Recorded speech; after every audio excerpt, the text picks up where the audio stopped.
Great Expectations by Charles Dickens, Volume 1, Chapter 13. It was a trial to my feelings on the next day but one to see Joe arraying himself in his Sunday clothes to accompany me to Miss Havisham's. However, as he thought his court suit necessary to the occasion, it was not for me to tell him that he looked far better in his working dress. The rather, because I knew he made himself so dreadfully uncomfortable, entirely on my account, and that it was for me he pulled up his shirt-collar so very high behind that it made the hair on the crown of his head stand up like a tuft of feathers. At breakfast-time my sister declared her intention of going to town with us, and being left at Uncle Pumblechook's, and called for when we had done with our fine ladies. A way of putting the case, from which Joe appeared inclined to augur the worst. The forge was shut up for the day, and Joe inscribed in chalk upon the door, as it was his custom to do on the very rare occasions when he was not at work, the monosyllable "Hout," accompanied by a sketch of an arrow supposed to be flying in the direction he had taken. We walked to town, my sister leading the way in a very large beaver bonnet, and carrying a basket like the great seal of England in plaited straw, a pair of pattens, a spare shawl, and an umbrella, though it was a fine bright day. I am not quite clear whether these articles were carried penitentially or ostentatiously, but I rather think they were displayed as articles of property, much as Cleopatra or any other sovereign lady on the rampage might exhibit her wealth in a pageant or procession. When we came to Pumblechook's, my sister bounced in and left us. As it was almost noon, Joe and I held straight on to Miss Havisham's house. Estella opened the gate as usual, and the moment she appeared, Joe took his hat off and stood weighing it by the brim in both his hands, as if he had some urgent reason in his mind for being particular to 1/4 of an ounce. Estella took no notice of either of us, but led us the way that I knew so well. I followed next to her, and Joe came last. When I looked back at Joe in the long passage, he was still weighing his hat with the greatest care, and was coming after us in long strides on the tips of his toes. Estella told me we were both to go in, so I took Joe by the coat cuff and conducted him into Miss Havisham's presence. She was seated at her dressing-table and looked round at us immediately. "Oh," said she to Joe, "you are the husband of the sister of this boy?" I could hardly have imagined dear old Joe looking so unlike himself, or so like some extraordinary bird, standing as he did, speechless, with his tuft of feathers ruffled, and his mouth open, as if he wanted a worm. "You are the husband," repeated Miss Havisham, "of the sister of this boy?" It was very aggravating, but throughout the interview Joe persisted in addressing me instead of Miss Havisham. "Which I meant to say, Pip," Joe now observed in a manner that was at once expressive of forcible augmentation, strict confidence, and great politeness. "As I happened married your sister, and I were at the time what you might call, as you was always inclined, a single man." "Well," said Miss Havisham, "and you have reared the boy with the intention of taking him for your apprentice. Is that so, Mr. Gargery?" "You know, Pip," replied Joe, "as you and me were ever friends, and it were looked forward to betwixt us, as being calculated to lead to larks.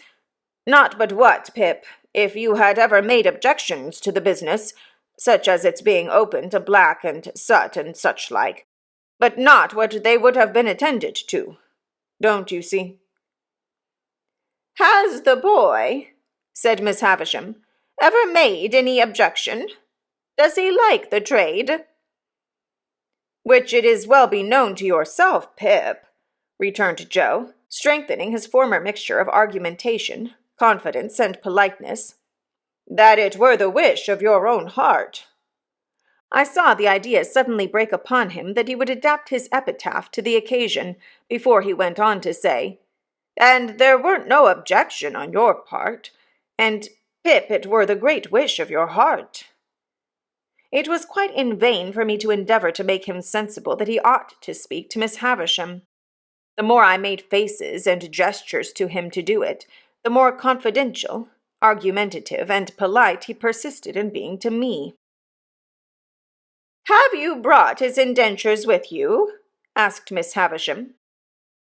"Well, Pip, you know," replied Joe, as if that were a little unreasonable. "You yourself see me put 'em in my hat, and therefore you know as they are here." With which he took them out and gave them, not to Miss Havisham, but to me. I am afraid I was ashamed of the dear good fellow. I know I was ashamed of him. When I saw that Estella stood at the back of Miss Havisham's chair, and that her eyes laughed mischievously, I took the indentures out of his hand and gave them to Miss Havisham. "You expected," said Miss Havisham as she looked them over, "no premium with the boy?" "Joe," I remonstrated, for he made no reply at all. "Why don't you answer?" "Pip," returned Joe, cutting me short as if he were hurt. "Which I mean to say, that were not a question requiring an answer betwixt yourself and me, and which you know the answer to be full well no.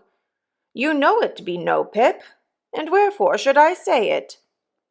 Miss Havisham glanced at him as if she understood what he really was, better than I had thought possible, seeing what he was there, and took up a little bag from the table beside her. "Pip has earned a premium here," she said, "and here it is. There are 25 guineas in this bag. Give it to your master, Pip." As if he were absolutely out of his mind with the wonder awakened in him by her strange figure and the strange room, Joe, even at this pass, persisted in addressing me. "This is very liberal on your part, Pip," said Joe, "and it is as such received and grateful welcome, though never looked for, far nor near nor nowheres. And now, old chap," said Joe, conveying to me a sensation, first of burning and then of freezing, for I felt as if that familiar expression were applied to Miss Havisham. "And now, old chap, may we do our duty. May you and me do our duty, both on us by one and another, and by them which your liberal present have conveyed, to be, for the satisfaction of mind of them as never." Here Joe showed that he felt he had fallen into frightful difficulties, until he triumphantly rescued himself with the words, "And from myself, far be it." These words had such a round and convincing sound for him that he said them twice. "Good-bye, Pip," said Miss Havisham. "Let them out, Estella." "Am I to come again, Miss Havisham?" I asked. "No. Gargery is your master now. Gargery. One word." Thus calling him back as I went out of the door, I heard her say to Joe in a distinct, emphatic voice, "The boy has been a good boy here, and that is his reward. Of course, as an honest man, you will expect no other, and no more." How Joe got out of the room I have never been able to determine, but I know that when he did get out, he was steadily proceeding upstairs instead of coming down, and was deaf to all remonstrances until I went after him and laid hold of him. In another minute we were outside of the gate, and it was locked, and Estella was gone. When we stood in the daylight alone again, Joe backed up against a wall and said to me, "Astonishing."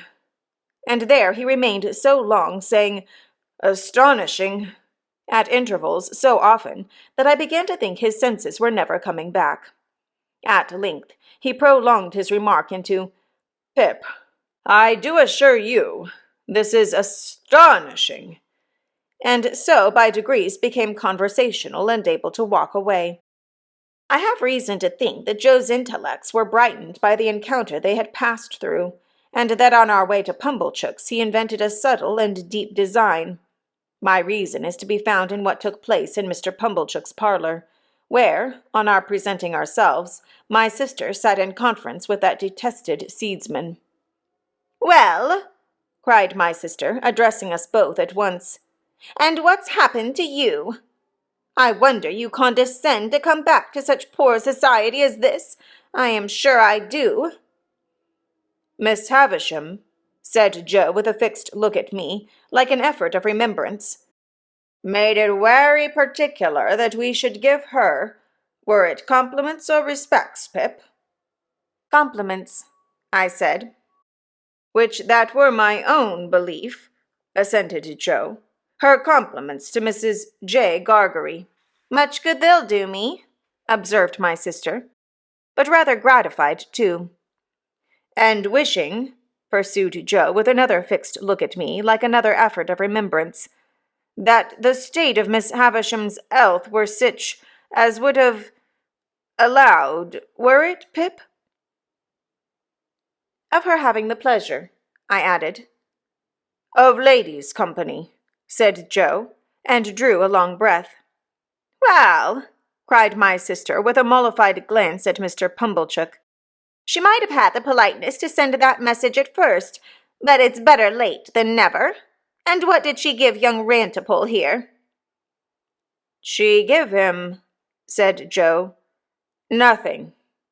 Mrs. Joe was going to break out, but Joe went on. "What she give," said Joe, "she give to his friends, and by his friends," were her explanation, "I mean into the hands of his sister, Mrs. J. Gargery. Them were her words, Mrs. J. Gargery. She mayn't have knowed," added Joe, with an appearance of reflection, "whether it were Joe or George." My sister looked at Pumblechook, who smoothed the elbows of his wooden armchair, and nodded at her and at the fire, as if he had known all about it beforehand. "And how much have you got?" asked my sister, laughing, positively laughing. "What would present company say to £10?" demanded Joe. "They'd say," returned my sister curtly, "pretty well. Not too much, but pretty well." "It's more than that, then," said Joe. That fearful impostor, Pumblechook, immediately nodded, and said, as he rubbed the arms of his chair, "It's more than that, mum." "Why, you don't mean to say," began my sister. "Yes, I do, mum," said Pumblechook. "But wait a bit. Go on, Joseph. Good in you. Go on." "What would present company say," proceeded Joe, "to £10?" "Handsome would be the word," returned my sister. "Well, then," said Joe, "it's more than £20. That abject hypocrite Pumblechook nodded again and said, with a patronizing laugh, "It's more than that, mum. Good again. Follow her up, Joseph." "Then, to make an end of it," said Joe, delightedly handing the bag to my sister, "it's £25." "It's £25, mum," echoed that basest of swindlers, Pumblechook, rising to shake hands with her. "And it's no more than your merits, as I said when my opinion was asked, and I wish you joy of the money." If the villain had stopped here, his case would have been sufficiently awful, but he blackened his guilt by proceeding to take me into custody, with a right of patronage that left all his former criminality far behind. "Now you see, Joseph and wife," said Pumblechook, as he took me by the arm above the elbow, "I am one of them that always go right through with what they've begun. This boy must be bound out of hand. That's my way. Bound out of hand."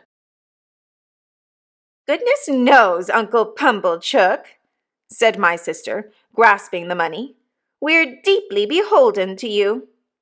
"Never mind me, mum," returned that diabolical corn-chandler. "A pleasure's a pleasure, all the world over. But this boy, you know, we must have him bound. I said I'd see to it, to tell you the truth." The justices were sitting in the town hall near at hand, and we at once went over to have me bound apprentice to Joe in the magisterial presence. I say we went over, but I was pushed over by Pumblechook, exactly as if I had that moment picked a pocket or fired a rick. Indeed, it was the general impression in court that I had been taken red-handed, for, as Pumblechook shoved me before him through the crowd, I heard some people say, "What's he done?" and others, "He's a young 'un, too, but looks bad, don't he?" One person of mild and benevolent aspect even gave me a tract ornamented with a woodcut of a malevolent young man fitted up with a perfect sausage shop of fetters, and entitled, "To be read in my cell." The hall was a queer place, I thought, with higher pews in it than a church, and with people hanging over the pews looking on, and with mighty justices, one with a powdered head, leaning back in chairs, with folded arms, or taking snuff, or going to sleep, or writing, or reading the newspapers, and with some shining black portraits on the walls, which my unartistic eye regarded as a composition of hardbake and sticking plaister. Here in a corner my indentures were duly signed and attested, and I was bound. Mr. Pumblechook holding me all the while as if we had looked in on our way to the scaffold to have those little preliminaries disposed of.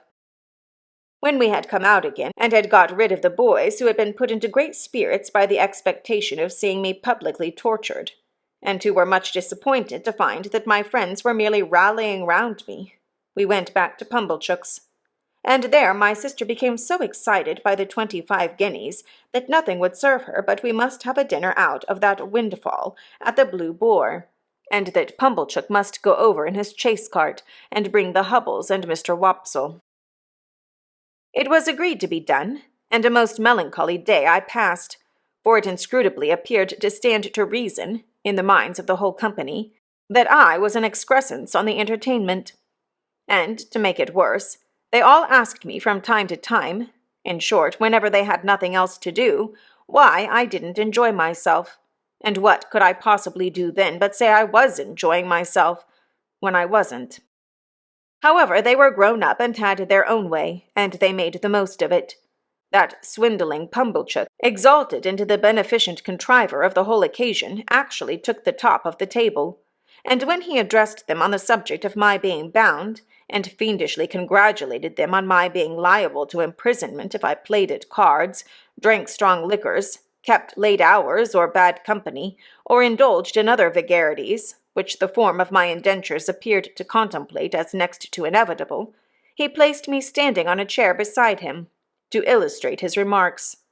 My only other remembrances of the great festival are, that they wouldn't let me go to sleep, but whenever they saw me dropping off, woke me up and told me to enjoy myself. That, rather late in the evening, Mr. Wopsle gave us Collins's Ode, and threw his blood-stained sword and thunder down, with such effect that a waiter came in and said, "The commercials underneath sent up their compliments, and it wasn't the Tumbler's Arms." That they were all in excellent spirits on the road home, and sang "O Lady Fair," Mr. Wopsle taking the bass, and asserting with a tremendously strong voice, in replying to the inquisitive bore who leads that piece of music in a most impertinent manner, by wanting to know all about everybody's private affairs, that he was the man with his white locks flowing, and that he was upon the whole the weakest pilgrim going. Finally, I remember that when I got into my little bedroom I was truly wretched, and had a strong conviction on me that I should never like to be Joe's trade. I had liked it once, but once was not now.